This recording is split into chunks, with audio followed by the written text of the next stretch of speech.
Hello नमस्कार, जय हिंद दोस्तों। आप सभी का स्वागत है आपके अपने यूट्यूब चैनल आदर्श टीचिंग सेंटर में। मैं हूं सी कुमार और आज की इस वीडियो में आप सभी का स्वागत है।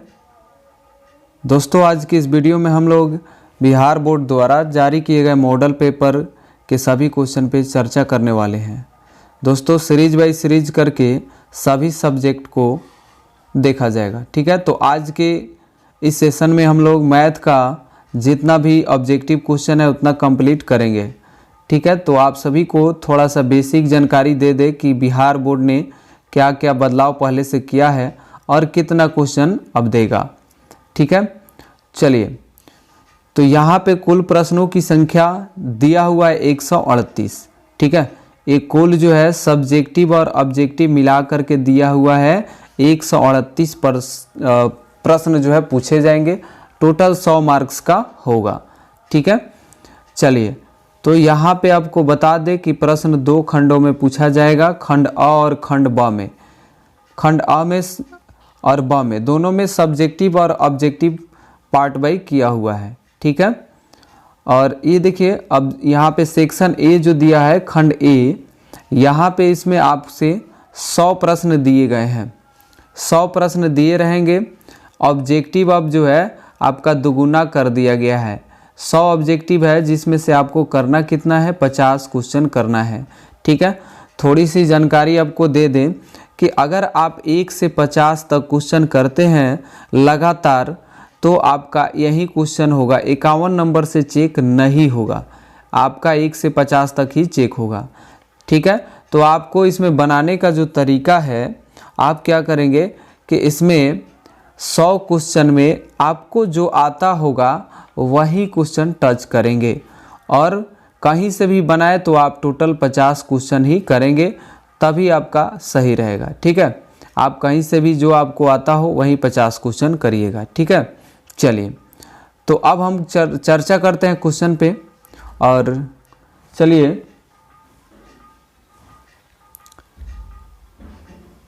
पहला प्रश्न यहाँ पे लेते हैं। 92/115 का सरलतम रूप है। शॉर्टेस्ट फॉर्म में पूछा गया है क्वेश्चन, सिंपलेस्ट फॉर्म में, ठीक है।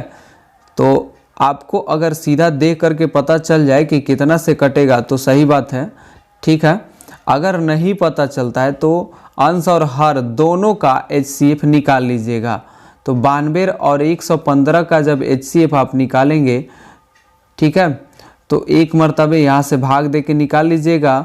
5 से 2 गया 3 और 11 से 9 गया 2 और 92 इधर आ जाएगा तो 23 चौके हो जाएगा, 92 कट जाएगा और यहाँ से आपका HCF आ जाएगा 23।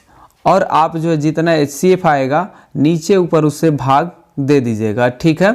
तो 92/115 में आपको भाग अब देना है 23 से नीचे ऊपर, ठीक है। 23 से भाग दीजिएगा तो ये जो है ऊपर आपका कटेगा 23 चौका 92 और 23 बचे 115, ठीक है।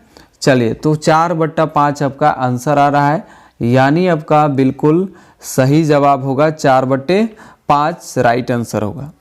चलिए, दूसरा प्रश्न देखते हैं।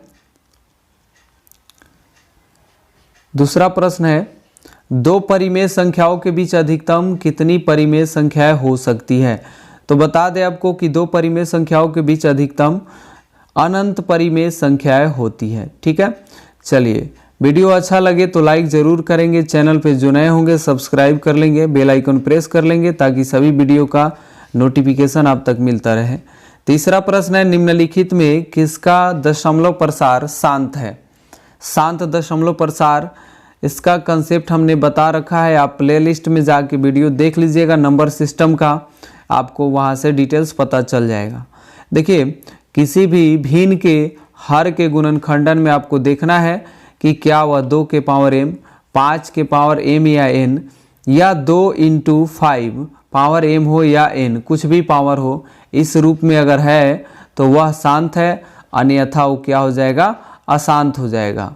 2 और 5 के अलावा कोई भी तीसरा संख्या आ जाए, 3 आ जाए, 7 आ जाए, 11 आ जाए, इस तरह का कोई भी संख्या आता है तो वह अशांत हो जाएगा, ठीक है। देखिए 88 है यहाँ पे, तो आपको पता चल गया यहाँ से 11 अठे 88, मतलब इसमें 11 भी आएगा। 8 को तोड़ेंगे तो 2 का पावर 3 आएगा, लेकिन 11 भी आ जा रहा है तो क्या हो जाएगा, अशांत होगा। यहाँ पे 210 है तो इसको हम करेंगे 3 गुने 7 गुने 10, देखिए 3 और 7 आ रहा है, ये भी क्या हो जाएगा, अशांत। अगला है 15/1600, तो 1600 है, 1600 को तोड़ेंगे तो 2 का पावर 4 16 होता है, 100 से गुना करेंगे तो 1600 हो जाएगा। 2 और 2 के अलावे 5 आएगा, तीसरा कोई नंबर नहीं आएगा, बिल्कुल आपका सी राइट आंसर होगा। 15/16 आपका 1600, 15/1600 राइट आंसर हो जाएगा। चलिए नेक्स्ट चौथा प्रश्न देखते हैं। चौथा प्रश्न आपका है बहुपद dy² plus by plus a के शून्यकों का गुणनफल। याद करिए शून्यकों का गुणनफल क्या होता है, alpha into beta equal to c/a होता है। समीकरण में देखिए c कांस्टेंट होता है, a होता है x² का गुणांक, y के रूप में यहाँ दिया है, तो c के जगह a दिया है यहाँ पे, तो a लिखिए और बटा a के जगह क्या दिया हुआ है, d दे दिया है। कंफ्यूज नहीं होइएगा, आंसर a/d आपका बिल्कुल सही जवाब है, डी ऑप्शन सही है। चलिए पांचवा प्रश्न देखते हैं। √18 का परिमेयीकरण गुणांक कितना है, तो 18 से इसमें गुना कर देंगे तो वर्गमूल 18 निकल के आ जाएगा, बिल्कुल आपका डी ऑप्शन सही है। चलिए अगला प्रश्न है, अगला प्रश्न यहाँ पे देखिएगा, सबसे छोटी अभाज्य संख्या कौन होगा। तो अभाज्य संख्या की अगर बात करें तो अभाज्य संख्या वह संख्या है जिसके केवल और केवल 2 ही गुणनखंड होते हैं, ठीक है, 2 गुणनखंड ही होते हैं, अर्थात वह संख्या जो एक और स्वयं से ही विभाजित होता हो उसे अभाज्य संख्या कहते हैं, ठीक है। तो सबसे छोटी अभाज्य संख्या 2 होता है। उसके आगे आपको बता दें कि 1 से अगर 50 तक निकालिएगा अभाज्य संख्या तो 15 आता है। 1 से 100 तक निकालते हैं, 1 से 100 तक 25 होता है, और 1 से अगर 200 के बीच पूछा जाए तो 41 अभाज्य संख्या होता है, याद रखिएगा, ठीक है। चलिए 7वां नंबर प्रश्न पे आ जाते हैं। 7वां नंबर प्रश्न है a बराबर BQ प्लस R, जहाँ a और b धनात्मक पूर्णांक हो तो R greater than b, R less than 0, R less than b, इनमें से कोई नहीं, ठीक है। तो आपको याद होगा कि यूक्लिड के सिद्धांत है, यहाँ पे यूक्लिड विभाजन एल्गोरिथम का प्रयोग यहाँ पे है। तो इस कंडीशन में r का जो वैल्यू होता है 0 या 0 से बड़ा होता है और b से छोटा होता है, r का वैल्यू b से छोटा होता है, c आपका राइट आंसर होगा। चलिए नेक्स्ट, निम्न में कौन परिमेय संख्या है, निम्न में कौन परिमेय संख्या है। तो निम्न में कौन परिमेय संख्या है, देखिए 4 + √3 वर्गमूल नहीं निकलेगा तो ये आपका अपरिमेय हो जाएगा। यहाँ √7 अपरिमेय है, √8 इसका वैल्यू 2√2 होगा, ये भी अपरिमेय है। यहाँ √5 से 5 काट दीजिएगा, बिल्कुल आपका राइट आंसर डी हो जाएगा, परिमेय होगा। चलिए वीडियो अच्छा लग रहा हो तो लाइक ज़रूर करें। इसी तरह से टोटल 50 क्वेश्चन हम लोग करेंगे, और चैनल पे जो भी बच्चे सब्सक्राइब नहीं किए हैं सब्सक्राइब ज़रूर करें, बेल आइकन प्रेस करें, और वीडियो को शेयर ज़रूर करें अपने दोस्तों तक, व्हाट्सएप ग्रुप में, फेसबुक पेज पे। अगर आप फेसबुक पेज पे देख रहे हैं तो हमारे पेज को फॉलो करें, आदर्श टीचिंग सेंटर के नाम से पेज है, एंड चंद्रशेखर सर के नाम से भी है। पेज को फॉलो करें, लाइक करें और ज़्यादा से ज़्यादा वीडियो को शेयर करें। अगला क्वेश्चन है x² प्लस 12x प्लस 35 के शून्यक धनात्मक है, दोनों ऋणात्मक, दोनों बराबर, या एक धनात्मक दूसरा ऋणात्मक। देखिए कहीं आपसे मूल निकालने को कहेगा, शून्यक निकालने को कहेगा, तो कहीं आपसे कहेगा चिन्ह उसका पूछ लेगा, ठीक है।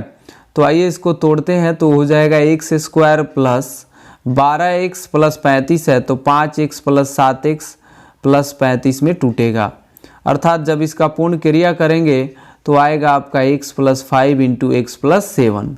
तो देख लीजिए दोनों प्लस में आ रहा है तो 0 बराबर में पुट करेंगे तो एक -5 आएगा और दूसरा -7 आएगा, यानी दोनों ऋणात्मक। आपका बिल्कुल सही जवाब बी है, ठीक है, चलिए अगला प्रश्न देखते हैं। निम्नलिखित में कौन अपरिमेय संख्या है? निम्नलिखित में कौन अपरिमेय संख्या है? 121 का वर्गमूल 11 यानी परिमेय है। 196 का वर्गमूल हो जाएगा 14 यानी ये भी परिमेय संख्या है। रूट 27 का वैल्यू होगा 3√3 यानी ये अपरिमेय संख्या है। 289 इसका वर्गमूल 17 परिमेय है, यानी बिल्कुल आपका राइट आंसर सी हो जाएगा। चलिए ठीक है, अगला प्रश्न 11 नंबर प्रश्न देखिए। बहुपद 5y² - 25 के शून्यक। देखिए 5 कॉमन करेंगे तो y² - 5 हो जाएगा इजकल टू 0। 5 इधर जाके भाग में 0 हो जाएगा। y² equal to +5 and y equal to, देखिए इधर प्लस माइनस √5 हो जाएगा। प्लस माइनस √5 बिल्कुल राइट आंसर आपका सी होगा। ठीक है, चलिए एक चीज़ यहाँ पे देखिएगा, आप कंफ्यूज मत होइएगा। यहाँ पे रूट है -5 करके सीधा दे दिया है, तो ऐसे कंफ्यूज करने के लिए ऑप्शन आपको मिलता जुलता देगा, तो बिल्कुल आपका सी राइट आंसर है। ठीक है, चलिए 12 नंबर प्रश्न में आते हैं। 12 नंबर प्रश्न देखिए। एक द्विघाती बहुपद के शून्यकों का योग तथा गुणनफल दिया है, तो द्विघाती बहुपद ज्ञात करिए। इसके लिए हमने फार्मूला बता रखा है x² - अल्फा प्लस बीटा, यानी शून्यकों का योगफल into x plus alpha into beta. बहुत आसानी से इस पे बना सकते हैं। x² - अल्फा प्लस बीटा का वैल्यू 3 है, इंटू एक्स कर दीजिए और ये प्लस और माइनस में 40 दिया तो plus minus minus 40। x² - 3x plus 40 आपका बिल्कुल सही जवाब होगा, यानी आपका आंसर बी बिल्कुल राइट है। चलिए अगला प्रश्न पे आ जाते हैं। अगला प्रश्न पे है, समीकरण युग्म दिया है x + 2y = 4 और 2x + 4y का बराबर में 8 है। बताना है इसका एक हल, दो हल, कोई हल नहीं, अनगिनत हल। देखिए यहाँ से x का गुणांक 1 है और इधर हो जाएगा बट्टा में 2, फिर से 2 और इधर 4, तो 2 4 का अगर निकालते हैं 2 दूनी 4, 1/2। फिर इधर का अनुपात 4 और 8 का, तो क्या आ जा रहा है आपका 4 दूनी 8, यानी तीनों अनुपात सेम है। तो जब तीनों अनुपात सेम होता है, याद करिए a1/a2 बराबर b1/b2 बराबर c1/c2, तो इसको हम लोग बोलते थे, इसका ग्राफ क्या होता था, कैसे पढ़ते थे हम लोग, तो इस संपाती हो गया और अपरिमित रूप से इसका अनेक हल हो जाएगा। ठीक है, क्या होगा, अनेक हल होगा। यहाँ पे क्या दिया है ऑप्शन में, अनगिनत हल या अनेक हल, सेम बात है। राइट आंसर डी होगा, अनगिनत हल। चलिए 14 नंबर प्रश्न पे आते हैं। 14 नंबर प्रश्न है, यदि बहुपद x² + a into x minus b के शून्यक एक दूसरे के व्युत्क्रम हो तो b का वैल्यू क्या होगा? x² + ax माइनस बी के शून्यक एक दूसरे के व्युत्क्रम हो तो b का वैल्यू यहाँ पे -1 हो जाएगा। ठीक है, चलिए अर्धवृत्त का कोण होता है, अर्धवृत्त का कोण होता है तो 90 डिग्री आपका राइट आंसर है। चलिए 16 नंबर प्रश्न पे आते हैं। द्विघात समीकरण ax² + bx + c बराबर 0, जहाँ a का वैल्यू 0 नहीं है, के वास्तविक मूल नहीं है यदि, देखिए वास्तविक मूल कब नहीं होता है, जब b² - 4ac का वैल्यू 0 से छोटा आ जाए, अर्थात d क्या आना चाहिए, ऋणात्मक आ जाता है, ऋणात्मक। ठीक है, क्या आना चाहिए, ऋणात्मक आ जाए। ठीक है, तो यहाँ पे देख लीजिए b² - 4ac छोटा है यहाँ पे 0 से, तो डी आपका बिल्कुल राइट आंसर है। चलिए चैनल पे जो भी बच्चे नए होंगे सब्सक्राइब ज़रूर करेंगे, हमें सपोर्ट करने के लिए बेल आइकन प्रेस करें, नोटिफिकेशन ऑन हो जाएगा तो सारी वीडियो आपको मिलती रहेगी। वीडियो को शेयर करें अपने दोस्तों तक, अच्छा लगे तो लाइक ज़रूर करें। चलिए अगला प्रश्न है, यदि अल्फा तथा बीटा समीकरण 2x² माइनस एक्स माइनस 6 बराबर 0 के मूल हो तो 1/α प्लस 1/बीटा का वैल्यू क्या होगा। चलिए बहुत शानदार तैयारी होगी, बने रहे हमारे साथ। चलिए तो इसको जब हल करेंगे तो नीचे क्या आएगा, अल्फ़ा इंटू बीटा, और ऊपर आएगा आपका बीटा प्लस अल्फ़ा या अल्फ़ा प्लस बीटा, सेम बात है। ऊपर शून्यकों का योग -b/a और बटा शून्यकों का गुणनफल c/a। पलटी मार दीजिएगा इसको तो a से a जो है आपका कट जाएगा, और ये जो है आपको गुना में बदलेंगे तो क्या हो जाएगा, ऊपर जाएगा, और इसका वैल्यू आ जाएगा आपका -b/c के बराबर। तो -b माइनस पहले से और b का मान -1 है, तो माइनस माइनस प्लस 1 और बाई c का वैल्यू क्या है, तो -6, यानी 1/6 माइनस में -1/6। आपका डी राइट आंसर है, डी बिल्कुल राइट आंसर है। चलिए अगला प्रश्न। फेसबुक पेज पे जो बच्चे देख रहे होंगे लाइक करेंगे, पेज को फॉलो करें हमें। चलिए समांतर श्रेणी इतना का पद 21वां पद निकालना है।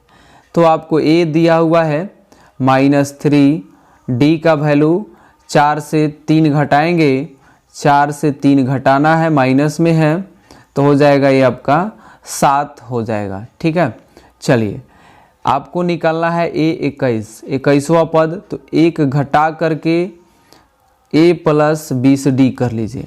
ठीक है, तो a प्लस a का वैल्यू जो आपका आया -3 प्लस 20 गुना d का मान क्या आया 7, तो 20 सत्ते 140, और 140 से 3 घटा दीजिएगा तो 137 आएगा, यानी बिल्कुल आपका सही जवाब डी ऑप्शन बिल्कुल सही है।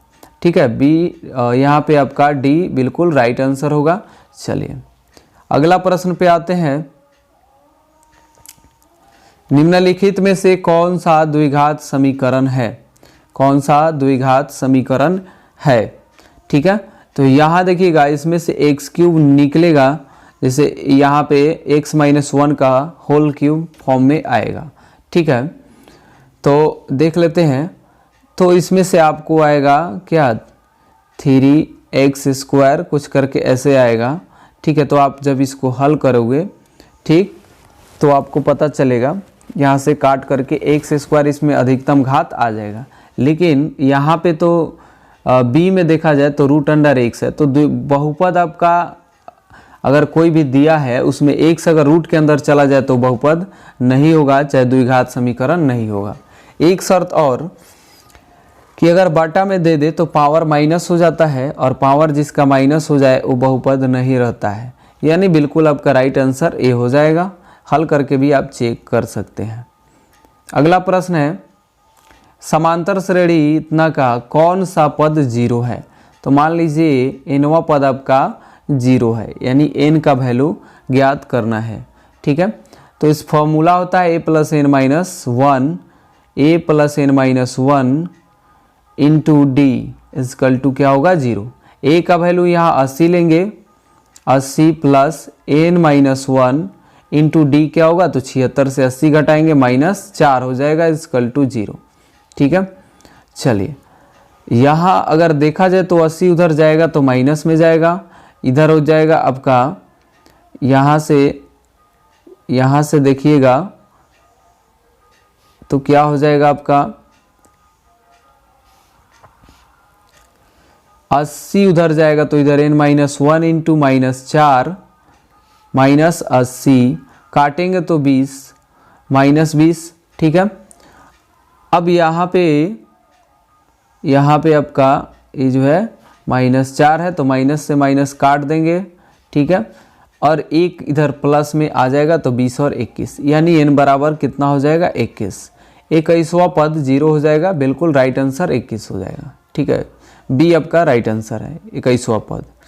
ठीक है, अगला 21 नंबर प्रश्न पे आ जाते हैं।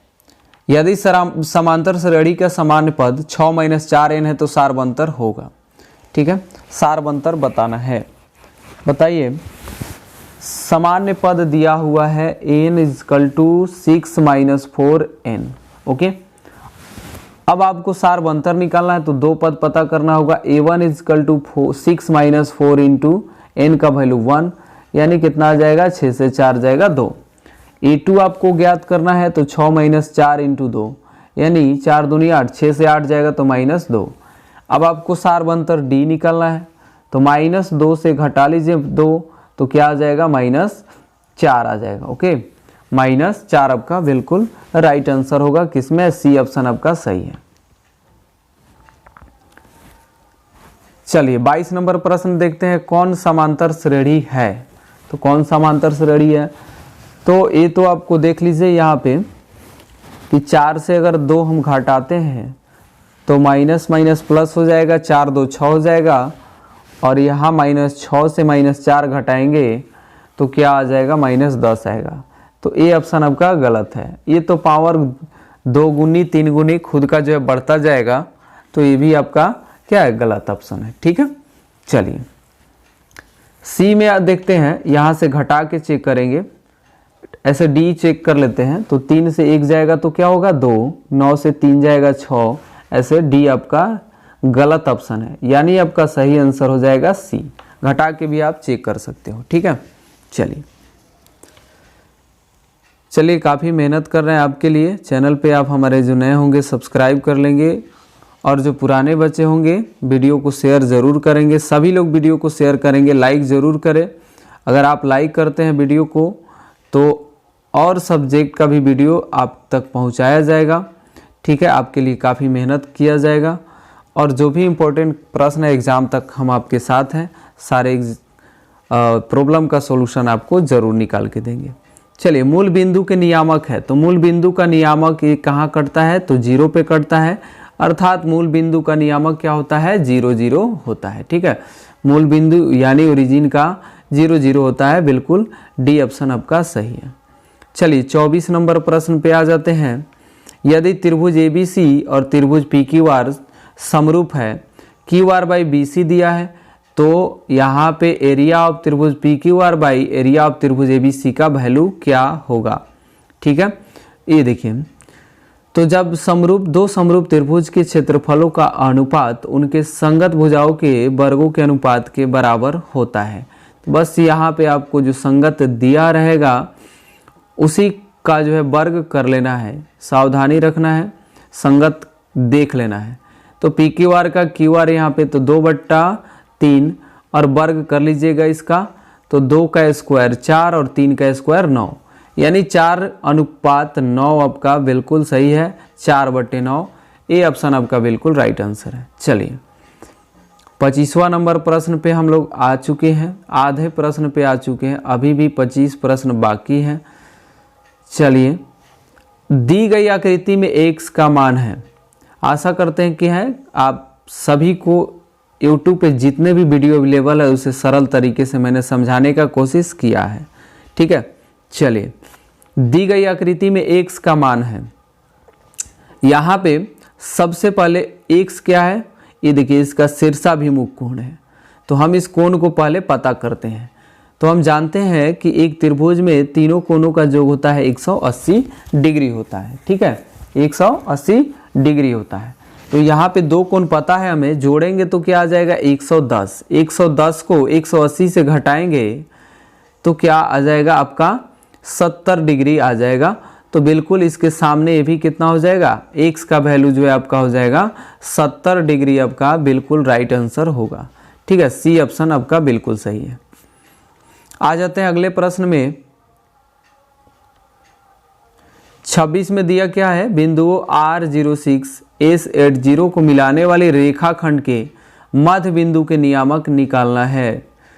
यहाँ पे आपका बिंदु दिया है, तो मध्य बिंदु आप सभी को पता है क्या होता है, formula x1 plus x2/2 and y नियामक निकालने के लिए y1 प्लस y2/2 कर देते हैं। बस एक तरफ से 0 + 8/2 करें और दूसरा 6 + 0/2 करें। ठीक है, तो 8 का यहाँ 2 चौके 8 और 2 तिया 6, यानी कितना आ गया 4 और 3 आ रहा है। आपका नियामक कितना आएगा 4 और 3, बिल्कुल राइट आंसर आपका डी ऑप्शन सही है। चलिए 27 नंबर प्रश्न में बहुत आराम से धीरे धीरे प्रश्न को कर रहे हैं ताकि आपको समझ में आ जाए। 4, 6 और 8 दूर 8, 2 के बीच की दूरी निकालना है। सिंपल सी बात है, एक तरफ से एक तरफ घटा लीजिए, x का x के नियामक के साथ और y का y के साथ। तो 4 से 8 घटाए, ठीक है, 4 से 8 घटाए। यहाँ पे ये देखिए 4 - 8 करे और होल स्क्वायर प्लस 6 - 2 का होल स्क्वायर और इसको रूट के अंदर कर दें। 4 से 8 जाएगा, -4 का स्क्वायर, -4 का स्क्वायर क्या हो जाएगा 16 हो जाएगा, प्लस हो जाएगा 6 से 2 जाएगा, 4 का स्क्वायर 16 यानी 32 होगा। और √32 का वैल्यू 2 दूनी 4 दूनी 8 दूनी 16 यानी 4√2 हो जाएगा। ठीक है, 4√2 आपका बिल्कुल यूनिट्स आंसर हो जाएगा। 4√2 आपका बिल्कुल राइट आंसर हो जाएगा। ठीक है, 4√2 आपका यहाँ पे आंसर हो जाएगा। ठीक है, ये ऑप्शन आपका बिल्कुल सही है। चलिए अगला प्रश्न है sin square 60 plus cos square 60 का वैल्यू क्या होगा। तो sin स्क्वायर 60, sin 60 का वैल्यू होता है √3/2 का ये होल स्क्वायर होगा, प्लस कॉस 60 का वैल्यू होता है 1/2। यहाँ भी पावर 2 करेंगे, √3 का पावर 2 है तो ये हो जाएगा आपका 3 और ये हो जाएगा 2 का पावर 2 तो 2 दूनी 4 और 1 और 2 दूनी 4, ये हो जाएगा आपका 3 और 1 4/4 से 4 कटेगा 1 हो जाएगा बटा के जोड़ करने पर। बिल्कुल 1 आपका राइट आंसर है। चलिए अगला प्रश्न पे आ जाते हैं। अगला प्रश्न देखिए, यदि रैखिक समीकरणों का युग्म संगत हो तो रेखाएं होंगी। संगत हो तब देखिए, संगत किस में होता है, एक तो हमेशा प्रतिच्छेदी हो, ठीक है, और एक होता है हमेशा समपाती। इसमें तो कोई हल नहीं, समांतर में कोई हल नहीं होता है। ठीक है, तो ये असंगत में आ जाता है, ये आपका असंगत में कौन आ जाता है तो समांतर वाला। ठीक है, और इसमें संगत में कौन आएगा तो जो समपाती होता है और प्रतिच्छेदी होता है। ए और सी आपका सही है, तो यानी आपका डी बिल्कुल आपका राइट आंसर है, प्रतिच्छेदी या समपाती आंसर में आ जाएगा। ठीक है, चलिए अगला प्रश्न 30वां नंबर प्रश्न पे आते हैं। -6 और -5/2 किस पाद में स्थित है। किस में स्थित है,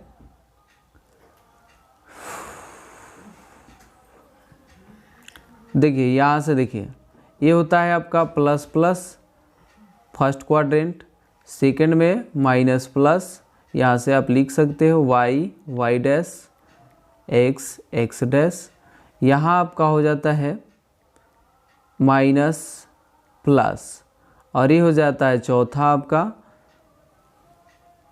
प्लस माइनस। ठीक है, एक बार फिर से first quadrant plus plus, second quadrant में आएंगे तो minus plus minus plus, third में आएंगे तो माइनस प्लस,